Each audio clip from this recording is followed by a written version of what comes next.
Sabi ko, kami to ni Vinitawa.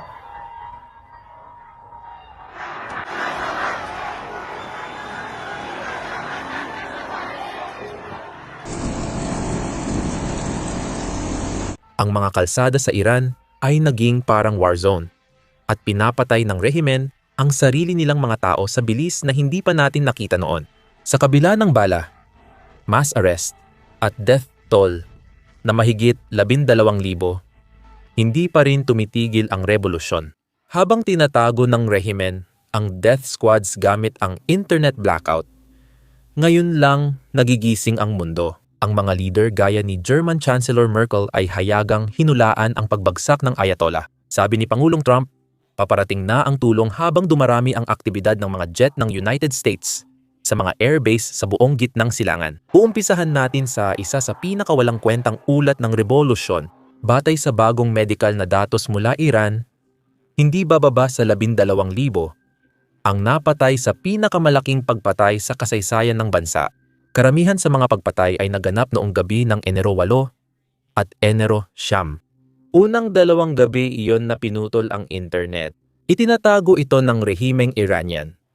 Ngunit nalalaman natin ito dahil sa mga Iranian na doktor na nilalagay sa panganib ang buhay nila. Nakikipag-usap siya sa foreign press. Pakinggan ninyo. Kung maaari mo lang sanang sabihin sa amin ng kaunti pa tungkol sa mga pangunahing natuklasan. Ayon sa kwento ng doktor na nakausap mo, sinabi niyang may ginamit na totoong bala at sandatang militar laban sa mga sibilyan. Tama, kaya una niyang sinabi nung Huwebes ng alas 10 ng gabi, mga dumarating na nasugatan, may isang lalaking nasa operating room na nag-oopera sa kanila. Ayon sa kanya, mabilis nagbago ang uri ng mga sugat. Mula sa mga sugat na gawa ng rubber bullets or pellet guns or single shotgun, naging mga sugat na gawa ng machine gun, mga sugat na parang sa digmaan. Ayon sa kanya, nabigla ang lahat ng ospital at kulang ang tauhan para sa dami ng patay at sugatan.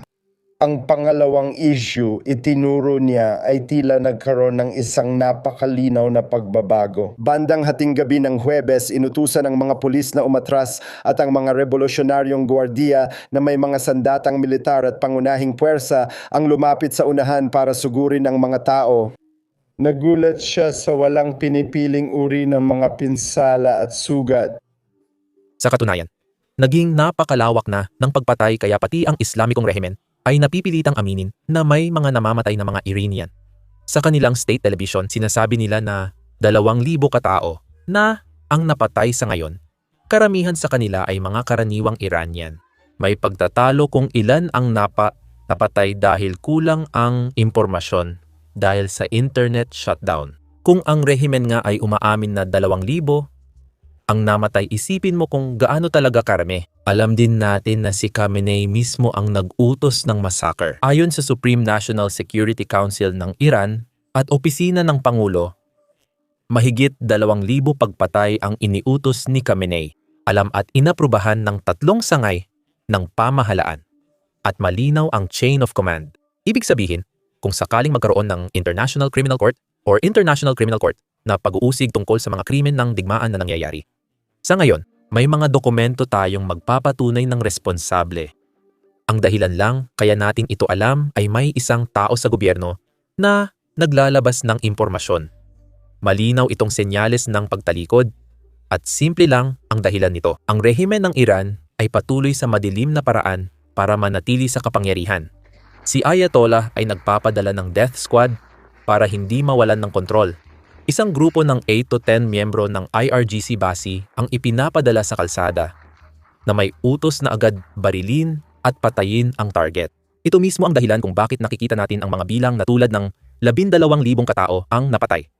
Mas mataas pa nga ang bilang na ito kaysa sa nangyaring massacre sa Tiananmen Square noong 1989. Iyan ang dahilan kung bakit ito ang pinakamalaking pagpatay sa kasaysayan ng Iran. Pero sa kabila ng pagsupil na ito, at sa kabila ng pagka-shutdown ng internet, hindi tumitigil ang mga nagpoprotesta. At ito ang dahilan kung bakit ang mismong rehimen ay nanawagan sa sarili nilang mga taga-suporta na magsagawa ng rally. Layunin ng rally na makakuha ng video para ipalabas sa state television at iparating sa nagpoprotesta na hindi sulit lumabas. Hindi sulit na isugal ang kanilang buhay. Tingnan ninyo, Ngumiti at kumaway may kamay sa dibdib si Pangulong Masoud Pezeshkian ng Iran habang nagmarcha siya kasama ang mga tao. Hiniling ng gobyerno na lumabas at magpakita ng suporta habang ang mga video na tulad nito ay nagpapakita ng mga bangkay ng mga tumututol dito na nakahiga sa mga morgue. Iyak ng kamag-anak sa likod ng kamera pero malinaw si Kunak.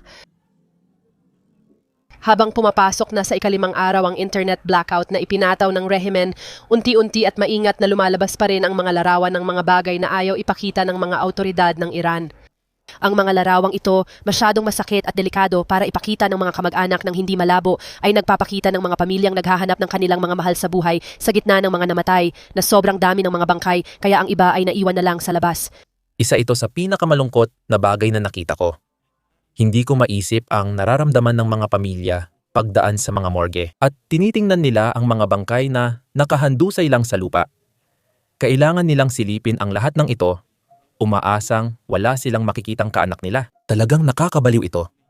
At ito ang dahilan kung bakit nakikita natin na maraming libing para sa mga nagpoprotesta na pinatay ng mga puwersa ng seguridad. Hayagang sumisigaw ang mga tao para pabagsakin si Khamenei. Ito ang dahilan kaya ipinagbawal ng pamahalaan ng Iran ang mga libing ng mga namatay sa rebolusyong ito.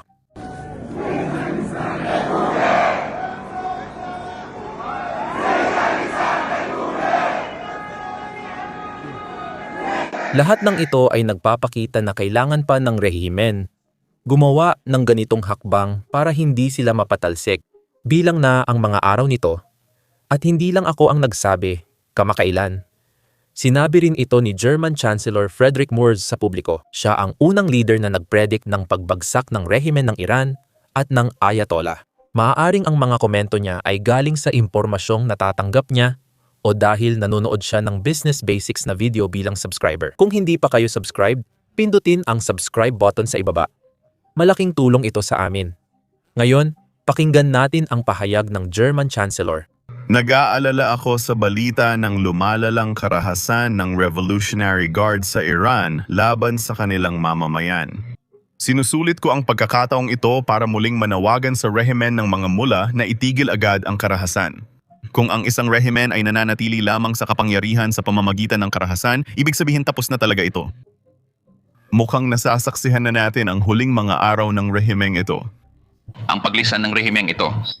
Hindi lang ito tungkol sa karahasan sa kalsada. Inaresto ng seguridad ng Iran ang libo-libong nagprotesta mula simula ng revolusyon. At tinawag ng Ayatollah na kaaway ng Diyos ang mga ito.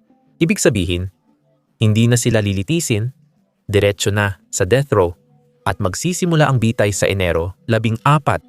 Nakakatakot ito dahil hindi mahalaga ang bansa. Lahat ng tao may karapatang magprotesta laban sa gobyerno.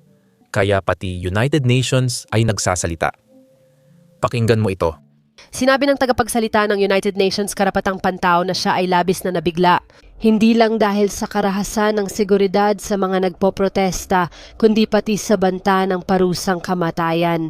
Nakakabahala rin ang mga pahayag ng ilang opisyal ng hudikatura na nagpapahiwatig na maaaring gamitin ang parusang kamatayan laban sa mga nagpoprotesta gamit ang pinabilis na proseso ng hukuman. Binigyang diin ng mataas na commissioner ang karapatan ng mga Iranian na mapayapang magprotesta. Dapat pakinggan at tugunan ang kanilang hinaing, hindi dapat gamitin ng iba para sa sariling interes. Tutuon tayo ngayon sa Estados Unidos at susuriin ang mga hakbang na nagawa ng United States. Alam nyo na, ilang ulit nang nangako si Pangulong Trump na may kahihinatnan kung papatayin ng Iran ang mga nagpoprotesta. Base sa ebidensya, umabot na sa di pa nararanasang antas ang pagpatay. Kahapon, inanunsyo ni Trump sa Twitter na simula agad, ang lahat ng bansang makikipagkalakalan sa Islamic Republic of Iran ay papatawan ng 25% taripa sa anumang negosyo. Sa Amerika ang kautosang ito ay pinal at di na mababago. Ngayon, dalawang bagay. Una, magandang balita ito dahil pinupuntirya nito ang pinakamasakit na bahagi. Ang ekonomiya ng Iran na hirap na. Pangalawa, ang Iran sa may pinakamaraming parusa sa mundo, kasunod ng Rusya. Pero ngayon, ang mga taripang ito ay lampas na sa mga parusa. Tinatarget na rin nila ang mga bansang handa pa ring makipagkalakalan sa Iran. At kasama na dyan ang China. Ang China ang pinakamalaking trading partner ng Iran, kung saan umaabot sa 22 bilyong dolyar ang inaangkat ng merkado ng China mula sa Iran. Karamihan dito ay langis ng Iran. May iba pang trading partner gaya ng Turkey, India, Alemanya, Timog Korea at Hapon. Ngayong may anunsyo na tayo, umaasa kaming bababa ang ilang mga kalakalan. Ngayon, pag-uusapan natin ang pangalawa dahil magkaiba ang pag-aanunsyo at pagpapatupad ng batas. Ngayon, inanunsyo ni Pangulong Trump ang 25% taripa. Pero tingnan natin kung sinong mga bansa ang apektado nito. Tulad ng inaasahan, ipinakita ng China ang hindi nila pagkatuwa sa mga taripang inanunsyo ni Pangulong Trump. Mahalaga ring pansinin ang pagiging ipokrito rito. Tahimik pa rin ang CCP sa issue ng mga pinapatay na nagpoprotesta sa Iran. Baka may dahilan ito. Mas pinapahalagahan ng CCP ang sariling langis kaysa sa mga namamatay na Iranian. Ngunit hindi lang dito nagtapos ang aksyon ng United States. Noong Martes, si Pangulong Trump ay may pagpupulong kasama ang mga commander at opisyal ng gabinete para sa briefing ng mga opsyon. Kailangang makialam ng United States sa loob ng Iran para tulungan ang mga nagpoprotesta. Sa tingin ko tapos na ang meeting kasi nag-tweet siya tungkol dito noong Martes. Mga makabayan sa Iran, magprotesta pa rin kayo. Kunin ang mga institusyon. Itala ang mga pangalan ng mamamatay at abusado. Mananagot sila. Kinansela ko lahat ng pagpupulong sa mga opisyal ng Iran hanggat di natitigil ang pagpatay sa mga nagpoprotesta. May paparating na tulong. Ngayon, hindi natin alam ang eksaktong ibig sabihin or paano tayo masasangkot. Pero may alam tayong isa. Mas nagiging aktibo ang mga jet ng United States kaysa dati sa gitnang silangan. At gaya ng alam ninyo, maraming base ang United States sa gitnang silangan. Maaaring mga hulugan ito ng pag-ataking militar o iba pa. Malalaman natin sa paglipas ng panahon. Narito ang mga option ng United States. Tingnan ninyo. May iba siyang non-kinetic na option. Kaya maaaring political support, siguro cyber attack sa IRGC, pagsubok na bawasan ang bisa ng Iranian Revolutionary Guard Corps at ng BASIJ. Sila yung mga parang paramilitary na parang secret police na nagtatrabaho kasama nila. Sobrang brutal. Kaya may mga bagay silang pwedeng gawin doon, pati na rin ang pagtulong sa paglikha ng political platform. Merong Transitional Council at ang mga tao tulad ni Sherry Nebadi, ang Nobel Prize winner, ay kasama doon at available. Kaya sinusubukan nilang ilagay sa harap ang mga tao na maaring maging alternatibo. Magandang hakbang iyan sa politika. Pero si Pangulong Trump, syempre, patuloy na nagsasalita sa mas agresibong paraan. May mga militar siyang options sa teorya at sa aktwal. May mga base militar at air base ang mga Amerikano sa halos lahat ng bansa sa gitnang silangan. Ang dalawang pinakamalaki ay nasa Al-Udeid sa Qatar malapit sa Doha at Al-Dhafar sa United Arab Emirates. At pareho sa mga base na iyon ay may malalaking air wing na maaring gamitin. Kung di magagamit ang mga bases sa gitnang silangan dahil sa sensitibidad ng mga bansa ron, pinag-uusapan na ang Ramstein sa Germany. Kahit malayo, posibleng may papel ang Aquaterian Cyprus. Walang nagsabi nito pero makatuwiran naman. Alam nyo naman, tuloy pa rin ang revolusyon at sisiguraduhin naming ma-update kayo habang may dumarating pang mga ulat.